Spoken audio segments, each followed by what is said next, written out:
Bismillah ve salatu ve selamu ala Resulillah ve ala alihi ve sahbihi ve men vala. Celaleddin Es-Suyuti rahmetullahi aleyhinin Halifeler Tarihi namlı kitabıda bugün Abbasilarning 9-chi xalifasi Al-Vasiq billah Harun'niki hayat bilan tanışıp çıkımız. Bu adam Hicriye 227 yıldan Hicriye 232 yıla kadar yani 5 yıl hakimiyet biçti oltağan. Bu adamın kunyası Ebu Cafer, Ebul Qasim degan ismi deyilgan. Belki balalar bir necha bo'lsa, qaysi balasiniki ismi bilan kunya qilgan bo'lishi mumkin. Bu necha kunning biz dars qilib o'qigan Mu'tasim Billahning o'g'li bo'ladi. Harun Rashidning nevrisi, onasi Ummu Valad, yana Rimliqlardan esirga tushgan bir didakning balasi. Rim dediki. İsmi Qaratiz. Bu adam 196 yılı Şaban ayının 19 yoki 20'lerinde tug'ilgan. Xalifa dadasininki valiahd qilib belgilishi bilan xalifalik taxtga chiqqan. Bu adam 227 yılı Rabiul Avval ayının 19 kuni bayat ilingan. 228 yılı bo'lgan vaqtida Eşnas isimli Türk'ni sultan qilib belgilgan. Belki sultan qilishi ham o'zi xalifa bo'ladi. Balki muavin minister yoki minister nomida, ministerlar zonli degandek bugungi kunda. Bu ham umumiy siyosiy huquqni bu yurgizdi. Xalifa faqat nomida ruhoniy bir nom hamda taxtda o'tirdi. Buningga bir toj, nəhayət qimmatbaholik javhar bilan to'qilgan bir vishah, ya'ni ton. Ton emas, hamda tonning to'piga yopadigan bizniki uzun japanning to'piga kiyadigan bir uzun, bir oldi ochiq, maydasi ochiq bir kiyimlarimiz var. Tonlarimiz. Shunda tonga o'xshaydigan bir kiyim hamda bu. Ayni vaqtida shuni kiydigan. Bu kiydiganlik nima degan vaqtida uningga berilgan bir nom yoki bir xalifaniki bir odamga qilayotgan hurmati bo'ladi bu yerda. Mana bu o'ylashimcha Jaloliddin Suyuti deydi. Tunji qitim sultan qilib belgilangan yoki sultonlik maqomini o'tkazib bergan xalifa balkim Vasiq bo'lishi mumkin deydi. Buning zamonasida turklar ajoyib ko'payib ketgan. Mana Mu'tasimlar turk askarlarini eklishga boshlagan Samarqanddan, Farg'onadan, Qashqardan, etrafdagi bütün Türk diyarlardan. Kelganki bular hamda farzandlik bo'ldi, bolliq bo'ldi, bular o'ziniki urug' tuqqanlarni ektiladi, tonish bo'lishlarni ektiladi. Shu orqali ham Vasiqniki zamonasida turklarniki ko'payganligi bu yerda taxmin qilinyapti. Turklar egallada atog'ib turib hozir. 231 yil bo'lgan vaqtida darhol yorliq tushirib Basraniki valisiga Basradagi muazzinlar bo'lsin, imom xotibli bo'lsin, hammalarni Qur'on maxluqmi, maxluq emasmi degan e'tiqodiy sinoq imtihon bilan sinashga buyurdi. Buyruq yorliq tushdi. Bu hamda o'zining cho'ng dadasi bo'lib, dadasiniki izg'a ergishibdi bu jihatda. Lekin oxirgi umrda bu ishda yongan deyilgan. Amaliyotda shundoq. Vasiq billah Ahmad ibn Nasr degan shu davrniki katta büyük allomisini o'ltirgan. Buni imtihon qilgan Qur'on maxluq emasmi deb. Lekin Alloh subhanahu va taolo bu zotga Alloh ikrom qilgan, hurmat qilgan. Buni ko'rib boqaylik. Mush yilning o'zida, ya'ni 231-yil bo'lgan vaqtida Ahmad ibn Nasr al-Xuzai o'ltirildi. Bu arablarning Xuzai qabilasidan. Bu ahli hadis, muhaddislardan bo'lib, amr ma'ruf, nahi munkar ishlari bilan mashg'ul bo'lgan. Buni Bag'doddan Samarraga bog'liqlik kishilik holat keltirgan. Bu odamdan Qur'on haqida so'raydi. Qur'on maxluqmi, maxluq emasmi debda. Bu odam Qur'on maxluq emas deb javob berdi. Qiyomatda hamda ko'rish ko'maslik masalasi haqida, ya'ni Xudoning ko'ngli bo'lamdi, bo'lmamdi degandek masalalarda bu odam javob berib, hamda ko'rish haqida işte rivoyatlar kelgan. Bundan demak bo'lgani hamda hadislar bor ko'rish haqida dedi. Hatta şu hadisimi rivayet qilib bergan. Vasiq bu odamga yolg'on aytyapsan deganda, Vasiqqa darhol javob qaytarib, sen yolg'on aytyapsan degan.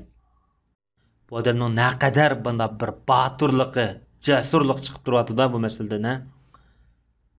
Biroq Vasiq bunga javob qaytarib mundaq debdi. Voy halingga sana. O Xudoni, Allohni oldimizda tutquli bo'ldigan moddadek, ha? Ma'lum bir cheklik moddaga o'xshash ko'gil bo'lamdi, hey? Ha? O ma'lum bir cheklik moddaga o'xshash bir o'rin makonga muhtoj bo'lamdi, hey? Onu qargan adam ko'raylikdek darajada ma'lum bir doiraning ichida bo'lamdi, hey? Deb bunga tahdid qildi-da. Bunda subtuva Parvardigorga men inkor qilaman, men kofir deb bu ochiqida g'azabli holati bu so'zni dedi. Vosiq dedi bu gapni. Bu shu Mu'tazila firqasi bilan ahli sunniy vel jamoat firqasi orasida Xudoninki, Allohniki sifatlari haqida masalan nurg'un talash tortishlar bo'lgan. Erishning ustida emas degandek fikrlar bo'lsin.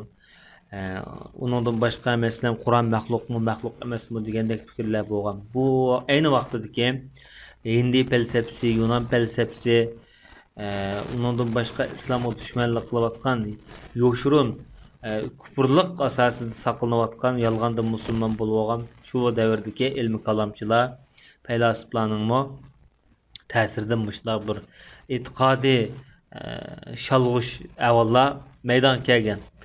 Bu keyingi mezgillarda to'xtab, ya'ni e'tiqod islom e'tiqodi to'g'ri bo'lgan e'tiqod muayyan darajada bu tuzitilgan. Hamda tarixdagi Ash'ariylar firqasi bo'lsin, mayli Maturida firqasi bo'lsin, mushundaq firqalarga qarata bular javob berish uchun, javob tepish uchun bularmi ilmiy kalom mazhablari bilan shug'ullanish orqali Mu'tazila firqasiga, ozg'un e'tiqodiy firqalarga javob bergan.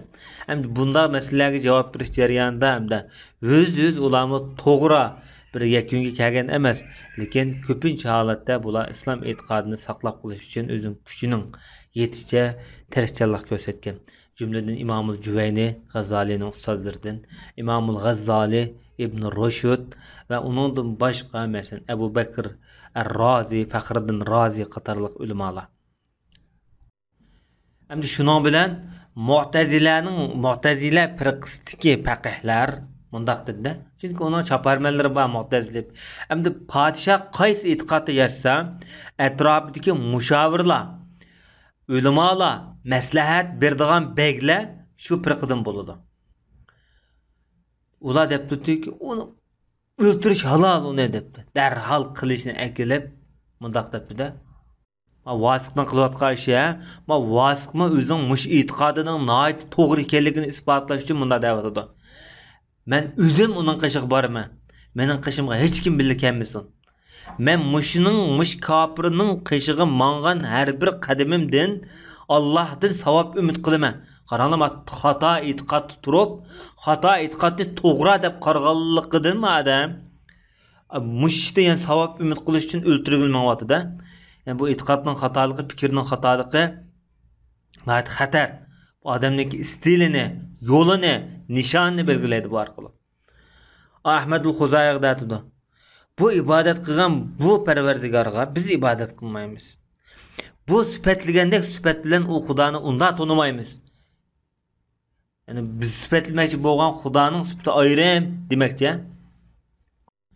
Darhol bir ko'takdan birini keldi-da. Kötekte ot dağızıp bağlanğan, özü piyade berip Vasiq billah onun boynunu çaptı. Beşine Bağdat'a ilip berişki buyurdu. Beşinin özünü Bağdat'ta dağı astı. Onun cestini Samarra'da dağı astı. Manmış ayval 6 yıl devam etti. 6 yıl. Ahırda Mutevekkil Billah'nın zamanısı keke vaxtıda onu dağa asqa yedin çürüp onu çıraylıqçı depni qıldı. Allah Taala xarq qılğanını hiç kim əziz qılanmaydı. Allah əziz qılğanını hiç kim xarq qılanmaydı. Dünyada məngü xar yaşaydigan əvalım bulmaydı. Məngü bayaşat əziz yaşaydigan əval olmaydı. Yani bizim halimiz mi yani şuna oxşaydı. Ahmed ibn Nesirni dağa asqa vaqtida bir qog'ozga xat yozib, bu xatni qulig'iga isib qo'ygan. Bu xatda mundaq mazmun bayon qilingan. Bu Ahmed ibn Nesir ibn Malik al-Xuzai'nin kallasidir. Buni xalifa Abdullohning bandisi İmam Harun Vasiq billah laqini. İmam Harun Reşid'ninki nevr soğuşqa Harun Reşid'nin isim berilgan bununla.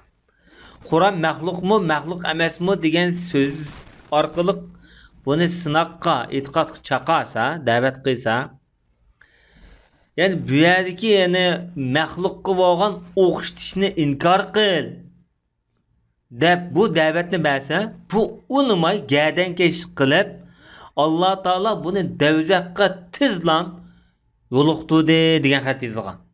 Nauzubillah. Hatta şu dağa asqan kallını saqlaydigan odam bekitdi. Eset şu berilgan maaş.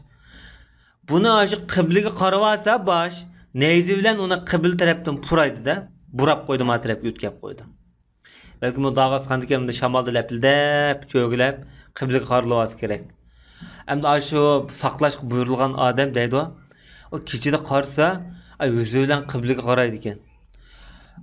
Nait Ravant tili bilan suriyasini o'qiydi ekanda. Bu hikoya bir necha taraflardan bayon qilingan debdi. Vallohu alam bu voqelik hamda bu bir odamning aql qabul qilolmaydigan voqelik ekan. Ammo bundaq e'tiqodida tavranmay yashagan, to'g'ri e'tiqod yashagan odamga berilgan karomatmi yaroq emas. Mush yilning o'zida, ya'ni 31-yili, Hijriy 231-yili Rimlarning Bizantiyaning qo'lidan 1600 musulmon asirni ozod qildi. Mana bu yaxshi tarbiya bu xalifaninki. İbn Abi Duat mundaq deydi, qabbahulloh. Alloh rasvo qilsin buni debdi. Bu hamda shu nimaning İbn Abi Duat degan katta faqih shu davrdagi Mu'tazila firqasining faqih. Bu İbn Abi Duat Vasiq billah'niki vazir bo'lib olgan, maslahatchisi bo'lib olgan. Nemi desem muşunun fikrini aladı. Nemi desem muşunun gibi gap. Bu ulama hem de şu devirde nurgun ulamalarınki peşiği çıkan. Bu musu nahayet hem cihetten yetilgen katı ulama. Ama itiqaddaki fikirdeki okşamazlık tüpeyilden nurgun ulamalarga bu uval kıygan. Hatta özün fikirini kollaydıgan taraflarını özün etrafı çıkkanda haqna haq ölçümü bulmagan. Bunu bizden zamanımızda mı bu da evvelli ağır yalaqçılık, podaqçılık evvelleri ordulardan tatip saraygacha, mektep, medreselerde hatta her qaysi teşkili orulda her qanday yerda mevcut bo'ladi. Allah bunda evvellarni yaroq qilsin hammamizni. Bu deydi ham da İbn Abi Duat mush esirlarning ichida Qur'onni maxluq degan odam bo'lsa qutqizinglar Rimning qo'lidan. Uninga 2 dinar pul beringlar deydi. Eğer Kur'an'ı məxluq emas deydiğalı bo'lib qolsa, onu esirlikni tashlaytinglar debdi. Estaizubillah, qaranglar. Qur'an məxluq emas desa, shu Rimning qo'lida qoladigan gap. Endi u yerda kofir bo'lib ketishi mumkin, majburiy holatda. Majburiy holatda avlodlari, bolalari xristian bo'lib ketishi mumkin, katolik bo'lib ketishi mumkin. Bu ulamoniki, bu tarixdagi eng ig'ir xatolik Ibn Abi Duatniki. Xatibul Bag'dodiy degan tarix shunaq deydi. İbn Abi Duat, ismi Ahmed ibn Abi Duat, bu Vasiqni monopol qilib olgan bu, changilik ilib olgan. Uni hatto mush Qur'on maxluq degan mush fitna fasad masalasida qattiq qil bo'lishga elib kelgan. Sababchi bo'lgan bu. Kishilarning hammini, dastlabki davrda mesela ulamolarni sinab qilgan bo'lsa, buning zamonida butun xaloyiqni Qur'on maxluq deyishga majburlagan. Hem de deyilishcha u o'lib ketishdan burun bu gapni yongan deyiladi. Vallohu a'lam. Va sallallohu ala nabiyina Muhammad va ala alihi va sahbihi ajma'in.